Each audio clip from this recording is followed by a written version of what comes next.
자, 마태복음 5장 1절로 2절을 다 같이 합독하시고 말씀을 듣도록 하겠습니다. 다 같이 시작. 예수께서 무리를 보시고 산에 올라가 앉으시니 제자들이 나아온지라 입을 열어 가르쳐 이르시되. 아멘. 자, 오늘은 성도의 역설적인 삶이란 제목으로 말씀을 나누도록 하겠습니다. 모세는 그 시내 산에서 율법을 받아서 이스라엘 백성들에게 주었습니다. 모세는 시내 산에서 오순절 때 율법을 받아서 백성들에게 주었고, 예수님은 산에서 제자들에게 말씀을 하십니다. 마태복음 5장 8복이죠, 여러분. 제가 그 모세의 율법과 예수님의 산상복음을 이렇게 오늘 말씀을 준비하면서 재미있는 사실 하나를 깨달았어요. 율법만을 받은 이스라엘 백성들은요, 모두 죽었어요. 율법만을 받은 백성들은 죽었는데, 이 산상복음에서처럼 말씀과 그리스도와 함께 받은 제자들은 영생을 얻게 되었다는 겁니다. 그래서 제가 이제 주일날이라든가 이제 말씀을 전할 때가 있으면요, 말씀만 받으면 죽는 것 같아요. 말씀만 받으면 죽고요. 왜 죽을 수밖에 없죠, 여러분. 근데 말씀과 함께 그리스도를 받아야 사는 거예요. 왜냐하면 그 말씀을 지킬 수 있고 말씀을 따라갈 수 있는 그 힘을요, 그리스도가 제공해 주시기 때문에 그렇다는 것입니다. 예수님은 산에서 하나님 나라의 윤리를 제자들에게 자신과 더불어 주신 거예요. 그러니까 말씀만 하신 것이 아니라 자신과 함께 준 거예요. 윤리만 주신 것이 아니라 그것을 지킬 수 있는 능력도 함께 주셨다는 겁니다. 그래서 여러분, 이 마태복음 5장 그 산상복음은요, 철저하게 제자들만을 위한 말씀이었어요. 우리 1절에 보시면 산에 올라가 앉으시니 제자들이 나왔다 그랬어요. 무리가 아니에요. 어떤 때는 무리에게 전한 말씀도 있고요. 참 재밌는 게 무리들 앞에서는 기적을 베풀어요. 그들은 믿음이 없으니까 그들 앞에서는 기적을 베풀고 병자를 이렇게 세우지만 제자들이 모였을 때는 산상윤리를 전하는 겁니다. 그만큼 수준이 있는 거죠, 여러분. 또 그리고 산상설교는 예수님 만난 사람이 어떠한 삶을 살아야 하는가를 보여주시는 거예요. 한마디로 요약하면 이런 거예요. 역설적인 승리에 대해서 말씀해주고 있는 겁니다. 여러분 잘 들어보세요. 세상은요, 부자가 복이 있다고 말을 해요. 웃는 자가 복이 있다고 그래요. 강한 자가 복이 있다고 말을 하고 배부른 자가 복이 있다고 말을 해요. 근데 여러분, 하나님 나라의 윤리는요, 정반대인 거예요, 여러분. 역설적이에요. 어쩌면 이거 제자들 아니고서는 이 말씀을 들을 때 시험되게 딱 알맞죠, 여러분. 오히려 가난하고 외통하고 온유하고 줄인 자가, 배고픈 자가 복이 있다고 예수님은 말씀을 하시는 겁니다. 그래서 제가 오늘은 짧은 시간이지만 이 8가지 복을 3가지 좀 분류를 해가지고 의미를 한번 간략하게 한번 살펴보려고 합니다. 첫 번째, 이 8복을 통해 주시는 첫 번째 메시지는 뭐냐면 이거예요. 사모하는 심령이 하나님 나라를 소유한다는 겁니다.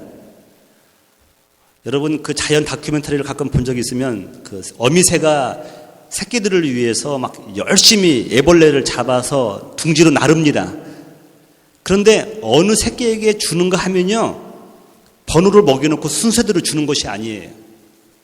우리는 모르는데 어미새는 이렇게 입을 벌린 다 똑같이 벌리고 있는데 입을 벌린 순서가 아니라 가장 넓게 연 새끼에게 밥을 넣어주는 거예요.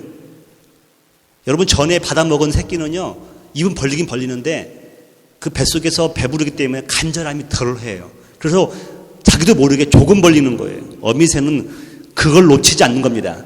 지난번 받지 못했던 새끼는요, 못 먹으면 죽으니까 입을 바짝 벌리는 거예요. 그걸 어미새 놓치지 않고 거기다 음식을 넣어주는 겁니다. 제가 가끔 아내를 향해서 이런 볼멘소리를 해요. 왜 당신이 낳은 아들이 해달라는 걸 다 해주면서 남의 여인이 낳은 아들이 해달라는 것은 안 해주냐. 제가 잠깐 이렇게 삐질 때가 있어요. 이상하게 40대 중반 넘어가면서 잘 삐져요, 이렇게. 여러분 아내들이요, 남자들도 삐질 수 있다는 걸 좀 아세요. 그러니까 아내가 하는 말이 그런 거예요. 자기가 낳은 아들은 해줄 때까지 징징거린대요. 근데 남이 낳은 아들은 한 번 말하고 끝난대요. 우리 남자들도 우리 징징 짜야 할 필요가 있는 것 같아요. 하나님은 말씀하십니다. 입을 넓게 열라. 간절함을 갖고 구하라는 것입니다. 간절한 자가 입을 넓게 여는 법입니다. 여러분, 심령이 가난한 자는요, 간절함이 있어요. 하나님의 말씀에 대한 간절함, 선을 행하고자 하는 끝없는 열정. 한 가지 사역을 마쳤어. 됐어. 자, 그만. 그게 아니라 다시 시작이다. 하나님이 기뻐하고 또 우리의 섬김을 기뻐하는 영혼들이 있다 한다면 또 찾아가서 섬기는 겁니다. 이게 심령이 가난한 자들이죠. 의에 줄이고 목마른 자들. 하나님 말씀에 굶주린 겁니다. 가지고 새로운 말씀이요. 여러분, 이 새벽 시간에 안 나오고 여러분들 집에서 얼마든지 큐티도 할 수도 있고 또 좋은 설교도 다 들을 수 있는데, 최재성 목사님에게 하나님이 부어주신 말씀, 또 샘솟는 말씀들을 또 그냥 기대하면서 나오는 거죠, 여러분. 거기까지만. 새로운 말씀, 그 말씀을 사모하는 거죠. 근데 똑같은 말씀일지라도 사모하는 심령에게는요, 새롭게 들리고 그 말씀이 은혜가 되는 것입니다. 사랑하는 성도 여러분, 오늘 여러분 하나님 앞에서 간절함으로 여러분 승부하십시오, 여러분. 인생의 문제도 승부해 보시고요. 자녀의 문제, 가정의 문제, 사업의 문제도요. 간절함으로 한번 승부해 보십시오.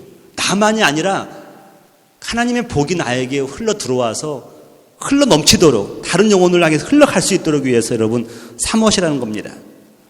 두 번째는 예수님 때문에 박해받는 자들이 복을 받는다는 것입니다. 우리 하나님 편에서는 우리의 영적인 아버지이기 때문에 자녀들이 잘못해서 받는 아픔도요, 긍휼히 여기셔요. 우리 실수 때문에 우리가 받는 고난도 하나님은 긍휼히 여기시는 분입니다. 이스라엘 역사를 보면 포로로 끌려갈 때가 있잖아요.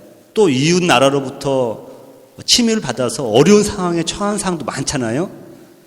근데 그 하나님의 말씀을 읽어보면요, 이스라엘 백성들이 우상을 섬기고 하나님을 떠났기 때문에 맞는 것입니다. 실수는 자기들이 한 거예요.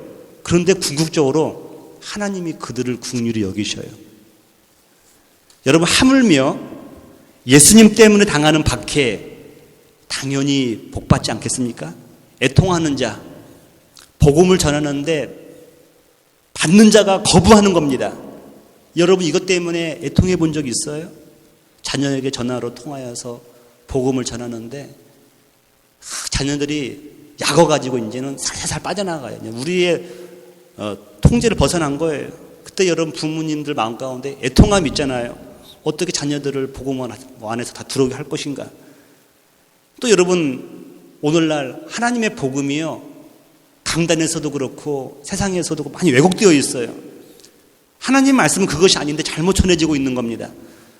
또 모든 사람들이 교회를 향해서 손가락질을 할 때 여러분들이 그 하나님의 자녀로서 그걸 애통해 본 적이 있습니까? 여러분, 그 애통할 때 하나님께서 위로해 주시겠다고 말씀을 하고 있어요. 위로해 주시겠다고, 위로해 주신다는 거죠. 저 여러분들은 남은 여생 가운데 주님 때문에, 불신자들 때문에, 또 주님의 진리가 전파되는 것 때문에 애통해야 하는 인생이 될 줄 믿습니다.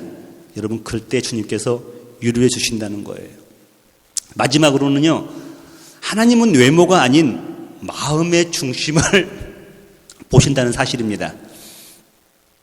교회사 역사를 이렇게 볼 때요, 2000년의 교회사 역사를 볼 때 성직자의 직업이 인기 있을 때는 타락이 시작했던 것 같아요.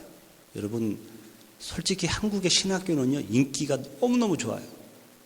어느 신학교는 평균 재수 3수가 기본이에요. 처음에는 점수가 돼도 떨어뜨려요, 일부러. 더 공부하고 오라고. 그래서 최소한 2년, 3년을 공부해서 들어가는 신학교들도 있어요, 여러분. 넘쳐나요, 여러분. 근데 여러분, 남들이 기피할 때, 가기 싫어할 때, 비로소 옥과 석을 가릴 수가 있는 것입니다. 하나님의 진정한 헌신되어서 오는 자들과 그렇지 않은 자들을 구분할 수가 있는 것이죠. 한국은 외모 지상주의 국가입니다. 의대에서 최고의 이기과는요, 성형외과라고 그래요. 오히려 중요한 산부인과라든가 외과 등은요 기피한다고 그래요. 어렵기 때문에, 힘들기 때문에, 돈이 안 된다는 거죠. 여러분, 외적인 화려함을 쫓다 보니까 나라가 골병 들어가고 있는 겁니다, 여러분. 하지만 우리 하나님은요, 외모가 아닌 마음의 중심을 보시는 분이라는 거예요. 온유한 자는 복이 있나니. 여러분, 온유한 자는 이런 말이에요. 야생마가 온순해지는 겁니다. 여러분, 야생마는 그 와일드한 성격이 있는데요. 그것이 주님을 만나가지고 길들여져가지고 부드러워지는 거예요, 여러분. 성격은 숨겨져 있겠지만 그것을 다스리는 겁니다. 이게 온유한 자예요. 궁리 여기는 자, 함께 아파하는 것이죠. 컴패션, come together, pass, 지나가는 거죠. 함께 가고자 하는 거죠. 함께 아픈 사람과 함께 지나가는 사람이죠. 그런 자들에게 복이 있다는 거죠. 또 마음이 청결한 자, 화평케 하는 자는요, 한마디로 말하면 예수님의 성품을 닮아가고자 하는 마음이에요. 외적인 것이 아니라 예수님의 마음을 닮아가고자 하는 자, 이런 자들에게 복이 있다고 말씀하고 있습니다. 우리 하나님은 외모가 아닌 마음의 중심을 보시기 때문에 그렇다는 것이죠. 말씀을 정리하면서 여러분, 하나님 앞에서 솔직하게 나가는 것이 좋은 것 같아요. 제가 이제 우리 성도님들과 이렇게 신방 중에서 이렇게 보면은, 성도님들은, 저는 성경에 대해서 조금 알지만 성도님들은 뭐 세상의 경제라든가 다른 자기들이 전공한 분야에 대해서는 또 저보다 낫잖아요. 제가 아는 척을 안 해요. 사실 알지도 못하고요. 그러면서 저 모르겠는데 그게 뭔지 설명 좀 해주셔야, 이렇게 물어봐요. 그러면 그분들이 되게 표정이 밝아지더라고요. 아주 제가 느낀 게 뭐냐면, 모르면 모르는 겁니다. 솔직하게 나가는 거예요. 사람도 하물며 이게 좋아하는데 하나님 앞에서 오죽하겠습니까, 여러분? 저와 여러분 솔직하게 하나님 나가는 거. 하나님, 저는 선을 지킬 의지도 없고요, 능력도 없습니다. 나는 복받을 그릇도 안 되고 또 복받을 자격도 없습니다. 그러나 예수 그리스도의 은혜를 힘입어 나갑니다. 예수님의 보혈을 힘입어 붙들고 나갑니다. 여러분, 이 한마디면요, 주님께서 저와 여러분을 기쁘게 여기시는 줄 믿습니다. 여러분, 오늘 이 마태복음 5장에 있는 팔복을 간단히 요약을 했지만 주님이 저에게 주신 그 샘솟는 말씀을 여러분에게 전했습니다. 이 말씀을 통하여서 또 오늘 하루 행복하시고 또 남은 여생 가운데 귀한 복된 말씀 되시기를 주님의 이름으로 축복합니다. 기도하겠습니다. 하나님 아버지, 은혜를 감사합니다. 부족한 종을 통하여서도 너무 귀한 말씀을 전하게 하심을 감사합니다. 저희들이 일평생 이 말씀을 묵상해도 부족한 말씀인데 이 새벽 시간에 한번 살펴보았습니다. 오늘 저희들 들었던 이 말씀처럼 저희들이 주님 앞에서 항상 겸손하게 또 하나님 것을 추구하며 하나님이 원하시는 삶과 하나님 앞에 가까이 나가기를 원하는 마음, 또 마음으로 주님 앞에 나가기를 원하는 마음, 이런 마음들을 깨달았사오니 이 말씀대로 또 하루를 살아가게 하여 주시고 또 다시 남은 여생 가운데 이 말씀과 함께 출발할 수 있도록 도와주시옵소서. 바라옵건 저희들이 이제는 외모보다도 마음이 예수님을 닮아가기를 원하옵나이다. 외적인 성장보다도 내면의 성숙함을 추구하는 저희들 될 수 있도록 인도하여 주시옵소서. 남들은 전부 다 손가락질 한다 할지라도 우리는 그것을 애통해하며 아파하며 주님께 토로할 수 있는 믿음을 허락하여 주시사 이 새벽에 나왔사오니 저희들이 부르짖을 때마다 하나님께서 하늘의 문을 여시고 응답하여 주시옵소서. 감사드리며 사랑이 많으신 우리 주 예수님의 이름으로 기도드렸습니다. 아멘. 하늘의